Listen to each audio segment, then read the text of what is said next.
ശബരിമല ദ്വാരപാലക സ്വർണ്ണപ്പാളി ഉണ്ണികൃഷ്ണൻ പോറ്റി ഉരുക്കി വിറ്റു എന്നുള്ള ഗുരുതരമായ കണ്ടെത്തലാണ് ദേവസ്വം വിജിലൻസ് നടത്തിയിരിക്കുന്നത്. അതടങ്ങുന്ന അന്വേഷണ റിപ്പോർട്ടാണ് ഹൈക്കോടതിയിൽ സമർപ്പിച്ചിരിക്കുന്നത്. സ്വർണ്ണപ്പാളിയിലെ 475 ഗ്രാം സ്വർണ്ണമാണ് മോഷ്ടിച്ചത്. 6 ആഴ്ചയ്ക്കകം അന്വേഷണ റിപ്പോർട്ട് നൽകാനാണ് SITക്ക് നിർദ്ദേശം നൽകിയിരിക്കുന്നത് കോടതി. പോറ്റിക്ക് സ്വർണ്ണം പൂശാൻ കൈമാറിയതിലെ ദേവസ്വം ബോർഡ് നടപടി സംശയാസ്പദമെന്നും ഹൈക്കോടതി ഉത്തരവിൽ പറയുന്നുണ്ട്. ചെമ്പെന്ന് രേഖപ്പെടുത്തിയ മഹസറിൽ തന്ത്രിയും ഉദ്യോഗസ്ഥരും ഒപ്പുവച്ചതിലെ ദുരൂഹതയും കോടതി ചൂണ്ടിക്കാട്ടുന്നുണ്ട്. ശബരിമല സ്വർണ്ണപ്പാളി വിഷയത്തിൽ സർക്കാരിനും കോടതിക്കും ഒരേ നിലപാട് എന്നാണ് മുഖ്യമന്ത്രിയുടെ പ്രതികരണം. അയ്യപ്പ സംഗമത്തിനെതിരെ ഗൂഢാലോചന ഉണ്ടായി. ഉണ്ണികൃഷ്ണൻ പോറ്റിയെ പോലെ ഗൂഢാലോചനയിൽ ഉൾപ്പെട്ട എല്ലാവരുടെയും പങ്ക് പുറത്തുവരുമെന്നും മുഖ്യമന്ത്രി പറഞ്ഞു.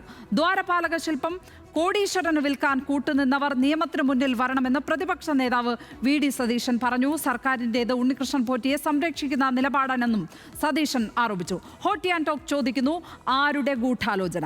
CPM-ൽ നിന്ന് D സുരേഷ് കുമാർ, കോൺഗ്രസിൽ നിന്ന് വസന്ത് തെങ്ങുംപള്ളി എന്നിവരാണ് ചർച്ചയ്ക്ക് എത്തിയിരിക്കുന്നത്. ആദ്യം സുരേഷ് കുമാറിലേക്ക് പോവുകയാണ്.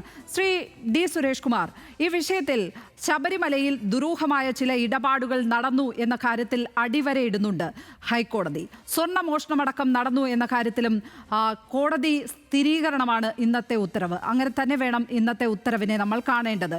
അപ്പോഴും ഈ ഗൂഢാലോചന വാദം പറയുന്നത് മുഖ്യമന്ത്രി അടക്കമുള്ളവർ, ഇന്ന് മുഖ്യമന്ത്രിയുടെ പ്രതികരണം താങ്കൾ കേട്ട് കാണും, ഗൂഢാലോചന വാദം ഇങ്ങനെ ആവർത്തിക്കുന്നത് ശരിക്കും വീണിടത്ത് കിടന്ന് ഉരുളലല്ലേ?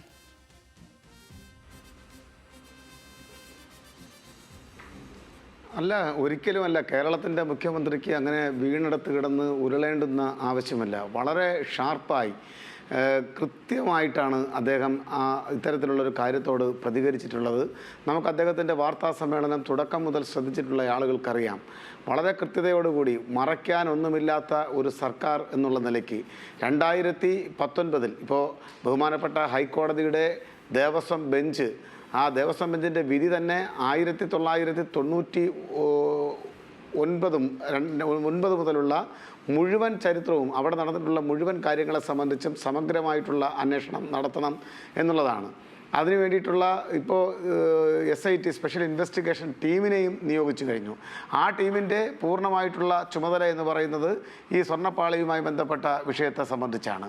ഈ വിഷയത്തിൽ ഏതെങ്കിലും രൂപത്തിലുള്ള ഗൂഢാലോചന ഞങ്ങൾ തുടക്കം മുതൽ പറയുന്നു, സർക്കാരിന് പിന്തുണയേകുന്ന മുഴുവൻ ആളുകളും പറയുന്നു, തുടക്കം മുതൽ ഞങ്ങൾ പറയുന്ന ഒരേ ഒരു അഭിപ്രായം, ഈ വിഷയത്തിനകത്ത് ഏതെങ്കിലും തരത്തിലുള്ള ഗൂഢാലോചന നടന്നിട്ടുണ്ടെങ്കിൽ ആ ഗൂഢാലോചനയിൽ പങ്കാളികളായിട്ടുള്ള മുഴുവൻ പേരെയും നിയമത്തിൻ്റെ മുന്നിൽ കൊണ്ടുവരണം എന്നുള്ളതാണ് ഞങ്ങളുടെ സുചിന്തിതമായിട്ടുള്ള അഭിപ്രായം. ആ അഭിപ്രായത്തിൽ നാളിതുവരെയായി ഞങ്ങൾ വെള്ളം ചേർത്തിട്ടില്ല. ഇതിനകത്ത് ഓരോ ഘട്ടത്തിലും, അന്വേഷണത്തിൻ്റെ ഓരോ ഘട്ടത്തിലും ഓരോ തെളിവുകളായി പുറത്തു വന്നുകൊണ്ടിരിക്കുകയാണ്. ആ തെളിവുകൾ പുറത്തു വന്നുകൊണ്ടിരിക്കുമ്പോൾ അന്വേഷണത്തിന് പരിധി നിശ്ചയിക്കാൻ വേണ്ടി ചില ആളുകൾ ഇറങ്ങി പുറപ്പെട്ടിരിക്കുകയാണ്. നമുക്കറിയാം, അത് ഇതുവരെ മതി, അല്ലെങ്കിൽ 2019 മുതലുള്ള കാര്യങ്ങൾ അന്വേഷിച്ചാൽ മതി, 2019 കാര്യങ്ങൾ മാത്രം അന്വേഷിച്ചാൽ മതി എന്നീ നിലയ്ക്ക് അന്വേഷണത്തിന് പരിധി നിശ്ചയിക്കുന്നത് തെറ്റായ കീഴ്വഴക്കം. ബഹുമാനപ്പെട്ട ഹൈക്കോടതിയുടെ ദേവസ്വം ബെഞ്ചിന്റെ വിധിയുടെ അടിസ്ഥാനത്തിൽ സമഗ്രമായി ഈ വിഷയത്തെ സംബന്ധിച്ച് അന്വേഷിക്കണം. ആരാണ് അന്വേഷണത്തിന് ആ രീതിയിൽ പരിധി നിശ്ചയിച്ച് കോടതിയിൽ പറഞ്ഞിരിക്കുന്നത്?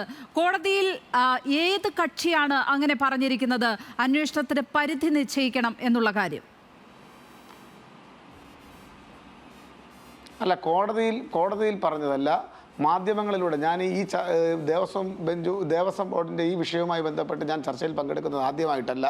ഞാൻ ചർച്ചയിൽ പങ്കെടുത്ത ഈ ചാനലിലല്ല, മറ്റു ചില ചാനലുകൾക്കകത്ത് വളരെ വ്യക്തമായി ശബരിമലയുമായി അടുത്ത് ബന്ധമുള്ള ആളുകൾ ഏറ്റവും അവസാനം നടത്തിയ ചർച്ചയിൽ പോലും 2019 ശേഷമുള്ള കാര്യങ്ങൾ അന്വേഷിച്ചാൽ മതി എന്ന് ഒരു വളരെ കൃത്യമായിട്ടുള്ള ഒരു വിവരം ഒരാൾ, ഞാൻ ആ പേര് പറയാൻ ആഗ്രഹിക്കുന്നില്ല, പറഞ്ഞിട്ടുണ്ട്. എനിക്കിപ്പോൾ ഇന്ന് ചേർത്ത് വെച്ച് വായിക്കാൻ കഴിയുന്നത്, ഇന്ന് പുറത്തു വന്ന വാർത്തകളിലൂടെ മനസ്സിലാക്കാൻ കഴിയുന്നത്, അങ്ങനെ അദ്ദേഹം പറഞ്ഞതിന് പിന്നിൽ ഒരു പരിധി വേണമെന്നുള്ളത്, അല്ലെങ്കിൽ പരിധി നിശ്ചയിക്കാൻ അദ്ദേഹം ശ്രമിച്ചതിന് പിന്നിൽ കൃത്യമായ ഗൂഢാലോചനയുണ്ട് എന്നാണ് ഞാൻ മനസ്സിലാക്കുന്നത്. അതാണ് ഇന്നടക്കം പുറത്തു വന്നിട്ടുള്ള വാർത്തകൾ. അദ്ദേഹം അന്ന് സ്മാർട്ട് ക്രിയേഷൻസിനെ വളരെ പരിപാവനമായ ഒരു സ്ഥാനം നൽകി അദ്ദേഹം അവിടെ അവതരിപ്പിച്ചു. ഇന്നിപ്പോഴെന്താ വന്നിരിക്കുന്നത്, സ്മാർട്ട് ക്രിയേഷൻസിന് ഈ ഒളിച്ചുകളിയിൽ അല്ലെങ്കിൽ ഈ ഗൂഢാലോചനയിൽ ചെറുതല്ലാത്ത പങ്കുണ്ട്, വാർത്തകളിൽ നിന്നും വരാൻ പോവുകയാണ്, ചെറുതല്ലാത്ത പങ്കുണ്ട് എന്ന രൂപത്തിലുള്ള ചില വാർത്തകൾ പുറത്തു വന്നുകൊണ്ടിരിക്കുകയാണ്. അപ്പോൾ തീർച്ചയായും നമ്മൾ കരുതുന്നതിന് അപ്പുറത്തേക്ക് ചില വ്യക്തികൾ ഇതിൽ പങ്കാളികളായിട്ടുണ്ടോ, ഈ കോൺസ്പിറസിയിൽ പങ്കാളികളായിട്ടുണ്ടോ എന്ന സംശയം പൊതുവിൽ ജനിപ്പിക്കുകയാണ്. അപ്പോൾ സമഗ്രമായ അന്വേഷണം. സുരേഷ് കുമാർ, ഇതിനകത്ത് സ്മാർട്ട് ക്രിയേഷൻസ് അത്ര സ്മാർട്ട് അല്ലെങ്കിൽ, ഉണ്ണികൃഷ്ണൻ പോറ്റി നമ്മൾ വിചാരിക്കുന്നത് പോലെ അത്ര നിഷ്കളങ്കൻ അല്ല എങ്കിൽ ശരിക്കും അവിടെ ഉത്തരം പറയേണ്ടി വരിക ദേവസ്വം ബോർഡാണ്, സർക്കാരാണ് എന്ന കാര്യത്തിൽ സംശയം വേണ്ട. കാരണം അവിടെ ശബരിമലയുടെ കാര്യങ്ങൾ ആർക്കാണ് നോക്കേണ്ടുന്ന ചുമതല, ആരാണ് ഈ വിഷയങ്ങളിൽ ഇടപെടേണ്ടത്? ഇപ്പോൾ കോടതി ഇടപെടലിലൂടെ ഈ കാര്യങ്ങൾ പുറത്തേക്ക് വരുമ്പോൾ ഗൂഢാലോചന എന്ന് മാത്രം ഉറക്കെ പറഞ്ഞ് ഈ കാര്യങ്ങളിൽ നിന്ന് ശ്രദ്ധ തിരിക്കാൻ ആരാണ് ശ്രമിക്കുന്നത്?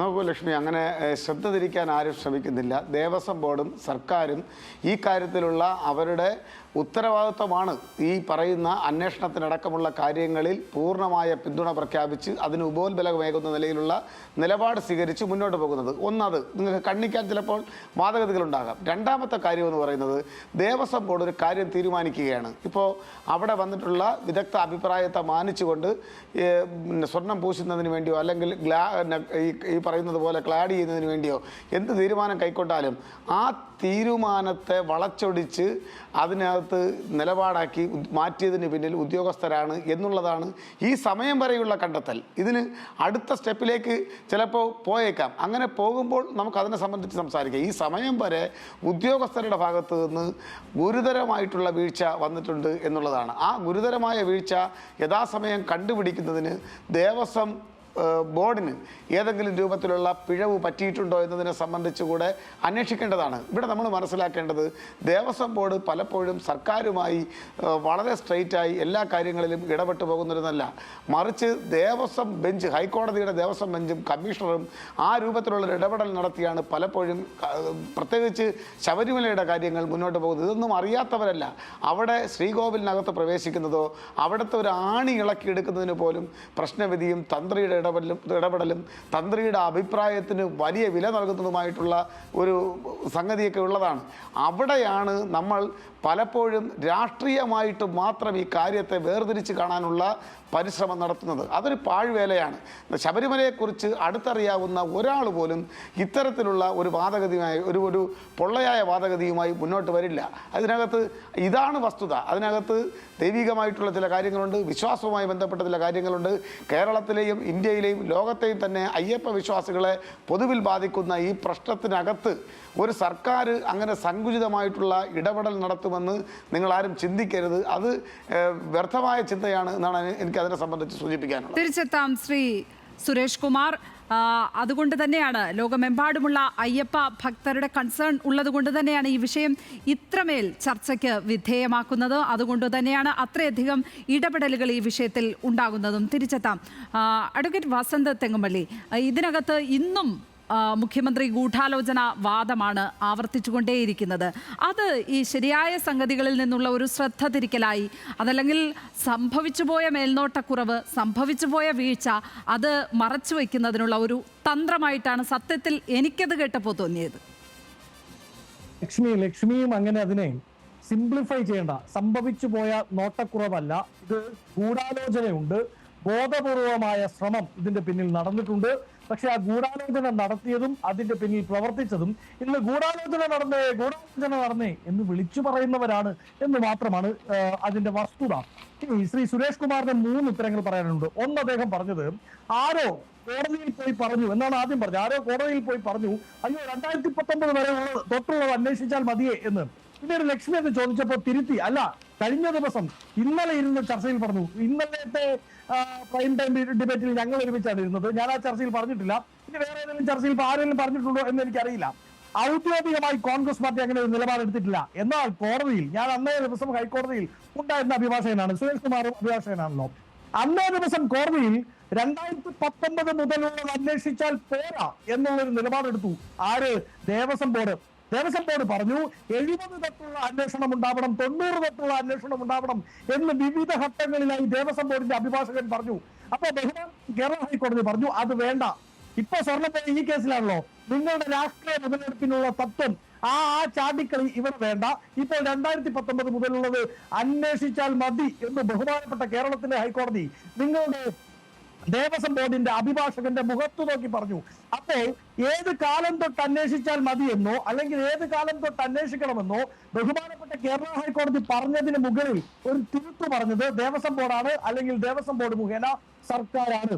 2, അദ്ദേഹം പറഞ്ഞല്ലോ ദേവസ്വം ബോർഡിന്റെ മേൽ സർക്കാരിന് വലിയ നിയന്ത്രണമില്ല.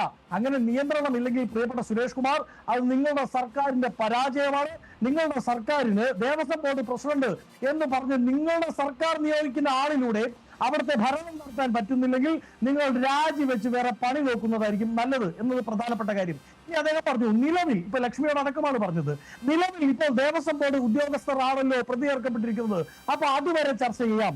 എന്താണ് ഈ വിഷയം? ആദ്യമായി ന്യൂസ് മലയാളം എയർ ചെയ്യുമ്പോൾ ബ്രേക്ക് ചെയ്യുമ്പോൾ സർക്കാരിന്റെ നിലപാട് ഞാൻ നിങ്ങളെ ശ്ലാഘിക്കുകയാണ്. ഏറ്റവും ആദ്യം അത് പറഞ്ഞത് ന്യൂസ് മലയാളമാണ്. ന്യൂസ് മലയാളം അത് പറയുമ്പോൾ അവിടെ കൊള്ള നടന്നു എന്നാണ് നിങ്ങൾ അന്നേ പറഞ്ഞത്. ഞങ്ങൾ ആ നിലപാടിനൊപ്പം തന്നെയാണ്. അപ്പോ ആ കൊള്ള നടന്നു എന്ന് ആദ്യം നിങ്ങൾ ബ്രേക്ക് ചെയ്യുമ്പോൾ സർക്കാരിന്റെ നിലപാട് അയ്യോ അങ്ങനെ ഒന്നേ ഇല്ല എന്നായിരുന്നു. അവിടുത്തെ ഒരു തരി പൊന്ന് പോയിട്ടില്ല എന്നുള്ള നിലപാടായിരുന്നു. രണ്ടാമത്തെ ദിവസം അവർ പറഞ്ഞു അയ്യോ സ്വർണം ഇച്ചിരിയൊക്കെ പോയിട്ടുണ്ട്, അത് നമ്മൾ കണ്ടെത്തും. മൂന്നാമത്തെ ഘട്ടത്തിൽ അവർ പറഞ്ഞു ഉണ്ണികൃഷ്ണൻ പോറ്റിയുണ്ട്, പോറ്റിയുടെ കുഞ്ഞമ്മയുടെ അപ്പുറത്തെ വീട്ടിൽ സ്വർണ്ണമുണ്ട് എന്ന് പറഞ്ഞ ആ സ്വർണം കണ്ടെടുത്തേ എന്ന് പറഞ്ഞ് മേനി നടിക്കുകയായിരുന്നു. ആ സമയത്തും VN വാസവനോട് ബഹുമാനപ്പെട്ട ലക്ഷ്മിയുടെ അടക്കമുള്ള സ്ഥാപനങ്ങളുടെ മൈക്കുമായി നിൽക്കുന്ന നമ്മുടെ പ്രിയപ്പെട്ട സഹപ്രവർത്തകർ ചോദിച്ചു ഓഡിയോയിൽ ഒരു ചെറിയ പ്രശ്നമുണ്ട്, അത് കറക്റ്റ് ചെയ്തിട്ട് ഞാൻ തിരിച്ചു വരും, ഉടൻ തന്നെ തിരിച്ചെത്തും. സുരേഷ് കുമാർ, ഇതിനകത്ത് ഈ ഉണ്ണികൃഷ്ണൻ പോറ്റി എന്ന് പറയുന്ന വ്യക്തി അദ്ദേഹം ദുരൂഹ വ്യക്തിത്വം ആണ് എന്ന് സർക്കാരിന് തിരിച്ചറിയുന്നത് അയ്യപ്പ സംഗമത്തിന് 2 ദിവസം മുന്നേ ആണെന്നാണ് ഞാൻ മനസ്സിലാക്കുന്നത്. അതുവരെയും അവിടെ നടത്തിയ ഇടപെടലുകളെ കുറിച്ച് എന്തുകൊണ്ടായിരിക്കും സർക്കാർ അറിയാതെ പോയത്? അത് അറിയാതെ പോയതാണ് എന്ന് പറഞ്ഞാൽ വിശ്വസിക്കാൻ പ്രയാസമുണ്ട്. കാരണം ADGP MR അജിത് കുമാർ തന്നെ ഈ പുണ്യം പൂങ്കാവനം പദ്ധതിയുടെ പേരിൽ ഇദ്ദേഹം നടത്തിയ പണപ്പിരിവുകളെ കുറിച്ച് വളരെ ഗുരുതരമായ ഒരു റിപ്പോർട്ട് ഹൈക്കോടതിയിൽ സമർപ്പിച്ചിട്ടുണ്ട്. അതിൻ്റെ അടിസ്ഥാനത്തിൽ ഹൈക്കോടതി അന്വേഷിക്കണം എന്ന് പറഞ്ഞിട്ടുണ്ട് എന്നുകൂടിയാണ് ഞാൻ മനസ്സിലാക്കുന്നത്. അപ്പോൾ ADGP MR അജിത് കുമാറിനെ പോലെ ഒരാളുടെ നിരീക്ഷണത്തിൽ വന്ന അദ്ദേഹം പഠനവിധേയമാക്കി അദ്ദേഹം അന്വേഷിച്ച ഒരു കേസിനെ കുറിച്ച് എന്തുകൊണ്ടാണ് സർക്കാരിന് ഒരു ഊഹം വരാതെ പോയത്?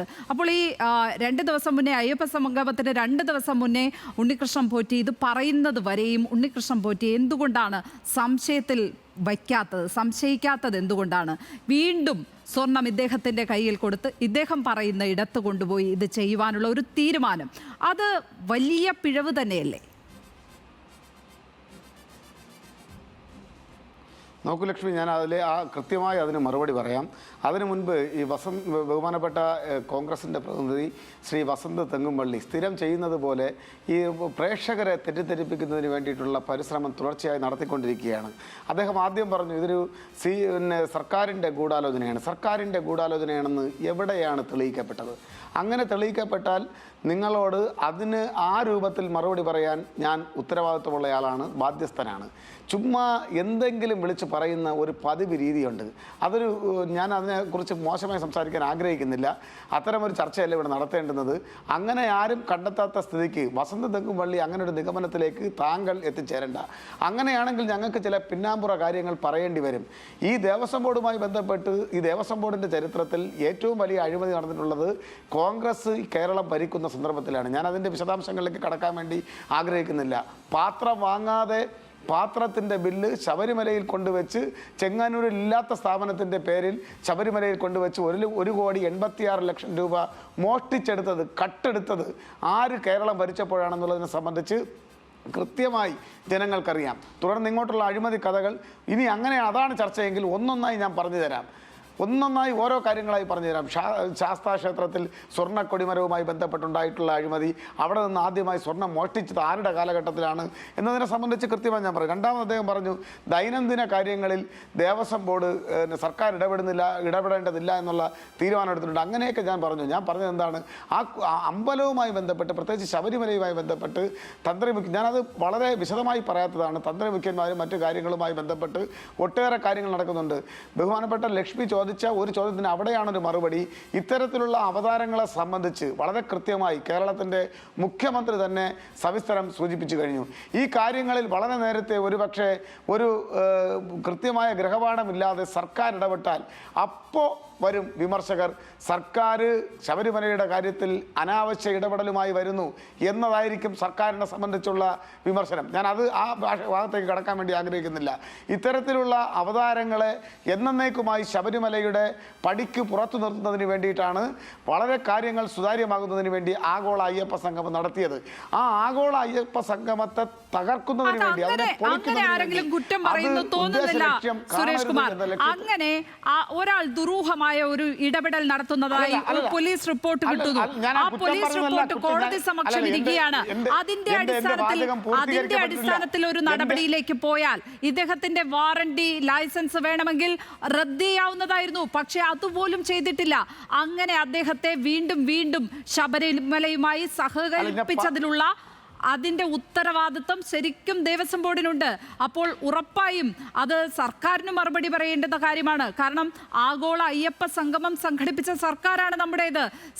ഭക്തരുടെ ആവലാതികൾ കേൾക്കാൻ, ശബരിമലയിലെ പ്രശ്നങ്ങൾ പരിഹരിക്കാൻ ഒക്കെ സർക്കാരാണ് അത് സംഘടിപ്പിച്ചത്. അപ്പോൾ ഉറപ്പായും ആ കാര്യത്തിൽ സർക്കാർ പഴി കേൾക്കേണ്ടുന്നതാണ്. സർക്കാരിന് കേൾക്കേണ്ട ഉത്തരവാദിത്വമുണ്ട്. അല്ല, അതാണ് ആ പോയിന്റിലേക്കാണ് ഞാൻ പറഞ്ഞത്. ഈ ആഗോള അയ്യപ്പ സംഗമം അതിൻ്റെ കൃത്യമായിട്ടുള്ള ഉദ്ദേശ ലക്ഷ്യത്തിലേക്ക് എത്തിച്ചേരരുത് എന്ന നിർബന്ധ ബുദ്ധി ഏറ്റവും ആദ്യമുണ്ടായ ആളെന്ന് പറയുന്നത് ഉണ്ണികൃഷ്ണൻ പോറ്റിയാണ്. ഉണ്ണികൃഷ്ണൻ പോറ്റിക്ക് ആ ചേതോ വികാരം എവിടെ നിന്നുണ്ടായി, അതിന് പിന്നിൽ ആര്, ഇതൊക്കെ തന്നെ ഈ അന്വേഷണവുമായി ബന്ധപ്പെട്ട് കണക്ട് ചെയ്ത് പുറത്തു വരുമെന്നുള്ള കാര്യത്തിൽ തർക്കമില്ല. പിന്നെ ഉദ്യോഗസ്ഥരെ കേന്ദ്രീകരിച്ചുള്ള മാത്രം ചർച്ച മതി എന്ന് ഞാൻ പറഞ്ഞതായി ഇവിടെ പറയുകയുണ്ടായി അദ്ദേഹം. എത്രമാത്രം വളച്ചൊടിക്കലാണെന്നൊന്ന് ആലോചിച്ച് നോക്കിയേ. ഞാൻ അങ്ങനെയാണോ പറഞ്ഞത്?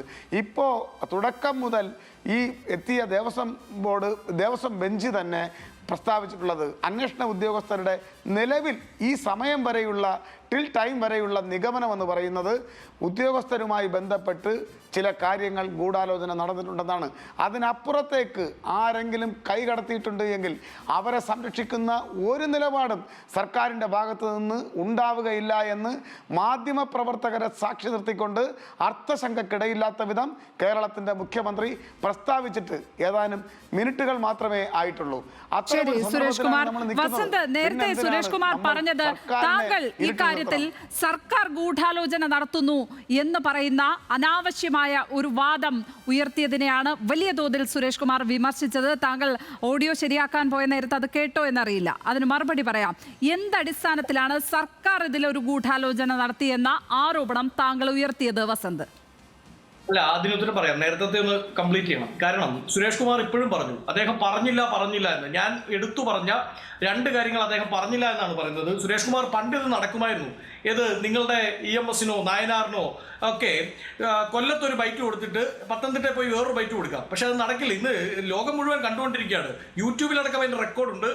അങ്ങനെ പറഞ്ഞില്ലെങ്കിൽ നാളെ തൊട്ട് ചർച്ചയ്ക്ക് വസന്ത് തെങ്ങുംപള്ളി കോൺഗ്രസിന്റെ പ്രതിനിധിയായി ഉണ്ടാവില്ല. അങ്ങ് പറഞ്ഞത് കൃത്യമായി കേട്ട് പോയിന്റ് ചെയ്താണ് ഞാൻ സംസാരിച്ചത്. അങ്ങ് പറഞ്ഞത് ടിൽ നൗ ദേവസ്വം ബോർഡ് ഉദ്യോഗസ്ഥരെ പറ്റിയാണ് പ്രതി ചേർക്കപ്പെട്ടിരിക്കുന്നത്, അല്ലെങ്കിൽ അവരാണ് സംശയത്തിന്റെ നിഴലിലുള്ളത്, അതുകൊണ്ട് അതിനെപ്പറ്റി ചർച്ച മതി എന്നാണ് പറഞ്ഞത്.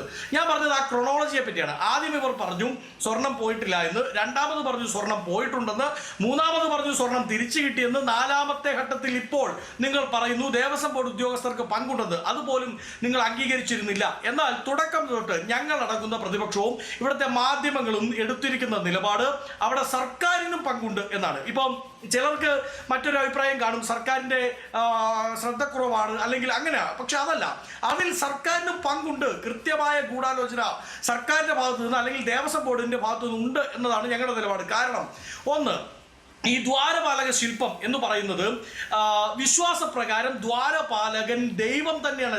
ഡെയിറ്റിയായി തന്നെയാണ് വിശ്വാസികൾ കാണുന്നത് എന്നാണ് ഞാൻ മനസ്സിലാക്കുന്നത്.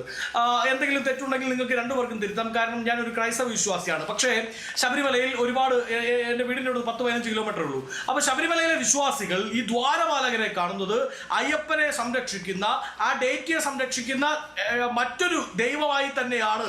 അപ്പോൾ സ്വാഭാവികമായും അതിൻ്റെ മൂല്യം വിശ്വാസികളുടെ ഇടയിൽ നിങ്ങൾ തൂക്കുന്ന സ്വർണ്ണക്കട്ടിയുടെ തൂക്കമല്ല. ഒരു കൊള്ളക്കാരന്, ഒരു ഇത് കൊണ്ടുപോയി നടന്ന് വിൽക്കാൻ ശ്രമിക്കുന്നവന്, അതിനെ റെന്റ് ചെയ്യാൻ ശ്രമിക്കുന്നവന് അതിൻ്റെ മൂല്യം 10, 15, 1000 മടങ്ങ് കിട്ടും. അത് വിറ്റിട്ടുണ്ടെങ്കിൽ കോടീശ്വരനായ ഒരു വിശ്വാസി അത് മേടിക്കാൻ തയ്യാറാകുക ഒരുപക്ഷെ ലക്ഷക്കണക്കിന് ഇരട്ടി വില കൊടുത്താവും. ആ സംശയം നിലനിൽക്കുകയാണ്. 2, ഇത് ചെയ്യാൻ ഏതാണ്ട് 1-1.5 മണിക്കൂർ മാത്രം മതി. അത് ശബരിമലയുടെ സന്നിധാനത്ത് തന്നെ വെച്ച് ചെയ്യാൻ സാധിക്കുമായിരുന്നു. അതിന് നിങ്ങൾ എന്തിനാണ് പുറത്തോട്ട് കൊടുത്തു വിട്ടത്? 3, സന്നിധാനം വിട്ട് സന്നിധാനത്തെ പ്രോപ്പർട്ടികൾ പോകാൻ പാടില്ല എന്നുള്ളത് നിയമമാണ്. പക്ഷേ നിങ്ങൾ എന്ത് ചെയ്തു? അത് സന്നിധാനത്തിന് വെളിയിലേക്ക് പറഞ്ഞു വിട്ടു എന്നുള്ളത് ഗുരുതരമായ നിങ്ങളുടെ വീഴ്ചയാണ്. അത്തരത്തിലുള്ള വീഴ്ചകൾ നിങ്ങൾ ചെയ്തിട്ട് വീണ്ടും അതിനെ ന്യായീകരിക്കാൻ ഇരിക്കരുത്. ഇന്ന് പുതിയൊരു കാര്യം വെളിയിൽ വന്നിട്ടുണ്ടല്ലോ. എന്താ? ദണ്ടും തണ്ടും അടിച്ചു മാറ്റുന്ന സർക്കാരാണ് നിങ്ങൾ.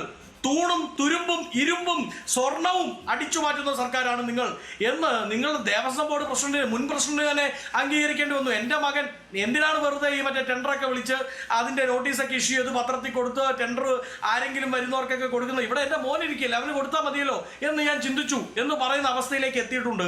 അതായത് ശബരിമല എന്ന് പറയുന്ന പുണ്യസ്ഥാനത്തെ, അവിടുത്തെ വിശ്വാസത്തെ, അവിടുത്തെ വിശ്വാസികളെ അധിക്ഷേപിച്ച നിങ്ങൾക്കുള്ള തിരിച്ചടി ആ സന്നിധാനം തന്നെ തരുന്നത് കാലം നിങ്ങളെ കൊണ്ടുവന്ന് കുരുക്കിലിടുകയാണ് എന്നാണ് ഞാൻ വിശ്വസിക്കുന്നത്. ഞാൻ അതാണ് മനസ്സിലാക്കുകയും ചെയ്യുന്നത്. സർക്കാരിന്റെ വീഴ്ചയല്ല, ഇത് ഗുരുതരമായ കൃത്യവിലോപമാണ്. ഏറ്റവും കുറഞ്ഞ പക്ഷം മിനിമലൈസ് ചെയ്ത് പറഞ്ഞാൽ ഗുരുതരമായ കൃത്യവിലോപമാണ്. അതിൻ്റെ അകത്തെങ്കിലും ധാർമ്മിക ഉത്തരവാദിത്വം ഏറ്റെടുത്ത് രാജിവെക്കാനുള്ള ആർജവം മന്ത്രി വാസവനും ഈ ദേവസ്വം ബോർഡ് പ്രസിഡന്റും കാണിക്കണം. എന്നിട്ട് ബാക്കി വർത്താനം പറയണം എന്നുള്ളതാണ്. അതുകൊണ്ട് ശരി വസന്ത്, ദേവസ്വം മന്ത്രി രാജിവെക്കണം എന്നുള്ള കാര്യമാണ് പറയുന്നത്. അതിനകത്ത് കൃത്യവിലോപം സംഭവിച്ചിട്ടുണ്ട് എന്ന കാര്യത്തിൽ ഒരു സംശയവും വേണ്ട. മാനുവൽ ലംഘനം ഉണ്ടായിട്ടുണ്ട് സുരേഷ് കുമാർ. ഇതിനകത്ത് ഹൈക്കോടതി തന്നെ അവിടെ നിയോഗിച്ചിട്ടുള്ള സ്പെഷ്യൽ കമ്മീഷണർ ഈ കാര്യങ്ങൾ അറിഞ്ഞിട്ടില്ല. അത് അദ്ദേഹം തന്നെ ഹൈക്കോടതിയിൽ പറയുകയാണ്. പിന്നെ തന്ത്രിമാരാണ് അവിടെ അവസാന വാക്കെന്ന് പറയുന്നു. ഒരു തന്ത്രിയും പറഞ്ഞിട്ടില്ല ഈ വാതിൽ മാറ്റണമെന്നൊക്കെ. ഇതൊക്കെ എല്ലാം ഇനിഷ്യേറ്റ് ചെയ്തിരിക്കുന്നത്, ഈ ചർച്ചകളെല്ലാം ഇനിഷ്യേറ്റ് ചെയ്തിരിക്കുന്നത്, ഈ അറ്റകുറ്റപ്പണികൾക്കെല്ലാം തന്നെ തുടക്കം വച്ചിരിക്കുന്നത് അവിടെ ഉണ്ണികൃഷ്ണൻ പോറ്റിയാണ്. എങ്ങനെയാണ് ഒരു ഉണ്ണികൃഷ്ണൻ പോറ്റിക്ക് ശബരിമലയിൽ ഇത്രയധികം അധികാരം കിട്ടുക? അവിടെ തിരുവാഭരണ കമ്മീഷണറുണ്ട്, ദേവസ്വം സ്പെഷ്യൽ കമ്മീഷണറുണ്ട്, ദേവസ്വം ബോർഡുണ്ട്, ദേവസ്വം ബോർഡ് ഉദ്യോഗസ്ഥരുണ്ട്. ഇവരെല്ലാം മറികടന്ന് എങ്ങനെ ഒരു പോറ്റിക്ക് ഈ വിധത്തിൽ അവിടെ വിഹരിക്കാൻ കഴിയും? നോക്കൂ ലക്ഷ്മി, ഇവിടെ സൂചിപ്പിച്ചത് വളരെ റെലവൻ്റ് ആയിട്ടുള്ളൊരു ക്വസ്റ്റ്യനാണ്. പക്ഷേ വളരെ തന്ത്രപരമായി ആങ്കർ തന്നെ അവിടുത്തെ പ്രധാനപ്പെട്ട ഉദ്യോഗസ്ഥർ, ഇദ്ദേഹം കടന്നു വരേണ്ടുന്ന വഴിയിലെ പ്രധാനപ്പെട്ട തടസ്സങ്ങളായിട്ടുള്ള ഉദ്യോഗസ്ഥരെ അവരെയെല്ലാം മറികടന്നെത്തി എന്നാണ് ഒരു അഭിപ്രായം ആങ്കർ ഇവിടെ അഭിപ്രായപ്പെട്ടിട്ടുള്ളത്. സത്യത്തിൽ അങ്ങനെയാണോ സംഭവിച്ചത്? ഈ ഉദ്യോഗസ്ഥരുടെ അനുഗ്രഹാശിസുകളോട് കൂടിയാണ് ഇദ്ദേഹം കടന്നു വന്നത് എന്ന രൂപത്തിലേക്കല്ലേ ഇപ്പോഴത്തെ അന്വേഷണം എത്തി നിൽക്കുന്നത്? ഇനി ഞാൻ വളരെ നേരത്തെ തന്നെ പറയുന്നു, അതിനപ്പുറത്തേക്കുള്ള കാര്യങ്ങൾ എന്ന് പറയുമ്പോൾ ഉണ്ണികൃഷ്ണൻ പോറ്റിക്ക് അവിടുത്തെ മല്ലിയുടെ വാതിൽ മാറ്റി വെക്കാൻ തോന്നുന്നു. അപ്പോൾ ഉണ്ണികൃഷ്ണൻ പോറ്റി തന്നെ അവിടെ ഒരു ചർച്ചയ്ക്ക് തുടക്കമിടുന്നു. അത് വാതിൽ അങ്ങ് മാറ്റിയേക്കാം എന്ന്. അത് അദ്ദേഹം കൊണ്ട് നടന്ന് പുറത്തുനിന്ന് പണിയിച്ചു കൊണ്ടുവരുന്നു.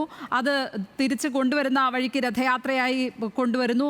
അതിൽ ദേവസ്വം ബോർഡിലെ പ്രധാനപ്പെട്ട ദേവസ്വം ബോർഡ് പ്രസിഡന്റ് അടക്കമുള്ളവർ പങ്കെടുക്കുന്നു. അതൊരു വലിയ പരിപാടിയായി നടക്കുന്നു. അത് പലയിടങ്ങളിൽ കൊണ്ടുപോയി ചെന്നൈയിലൊക്കെ പൂജ നടത്തുന്നു. അങ്ങനെ അത് കഴിഞ്ഞ് ദ്വാരപാലക ശില്പത്തിലേക്കായി അദ്ദേഹത്തിൻ്റെ കണ്ണ്.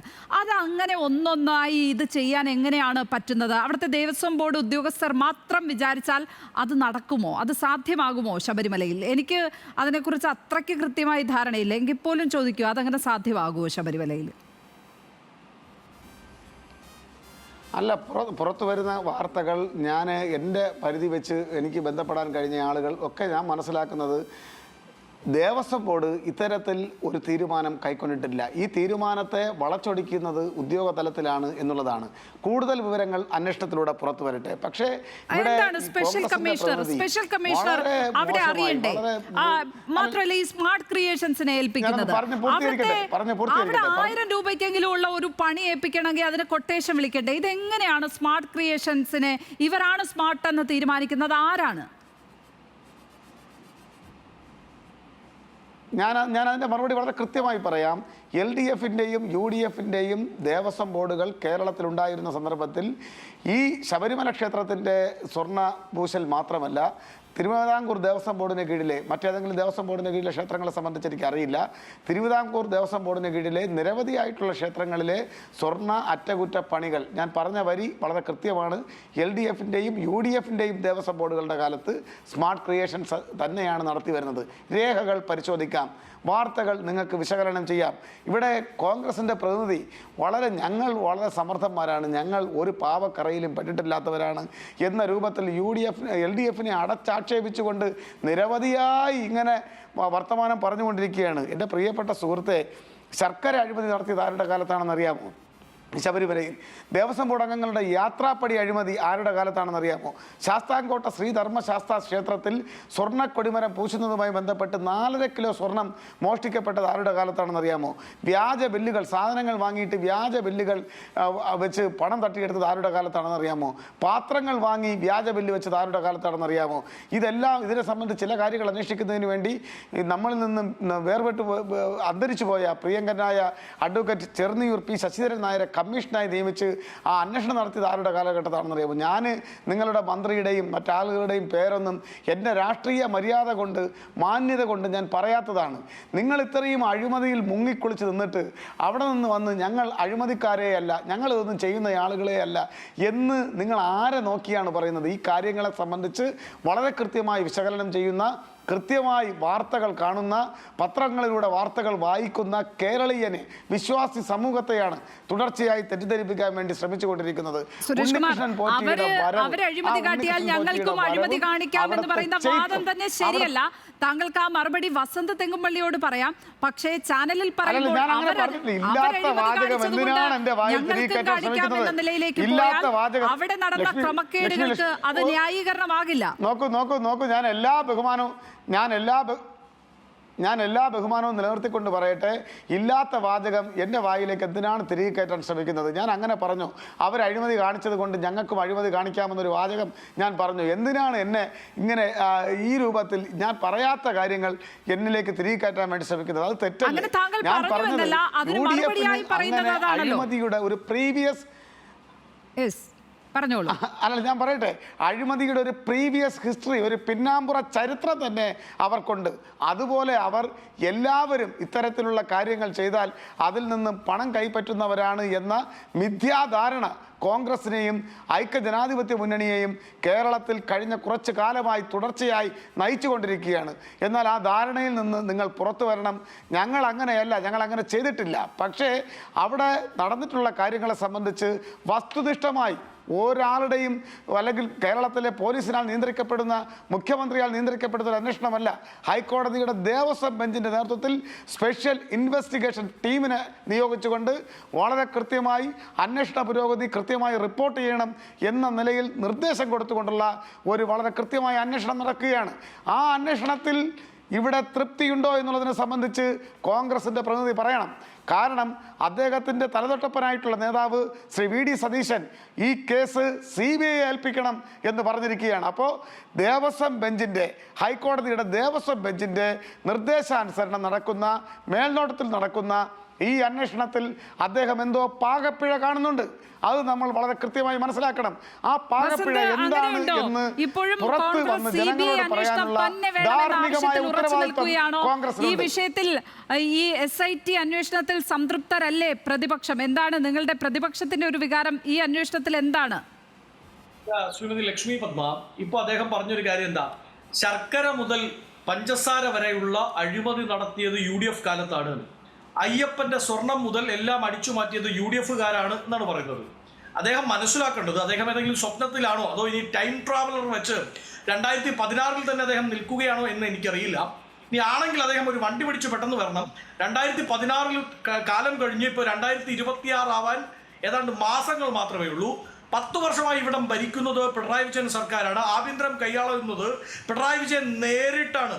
പക്ഷെ അതിനെ നിയന്ത്രിക്കുന്ന മത്സ്യം തില്ലങ്കേരി ആണെങ്കിൽ പോലും പിണറായി വിജയനാണല്ലോ ആഭ്യന്തര വകുപ്പിന്റെ മന്ത്രി.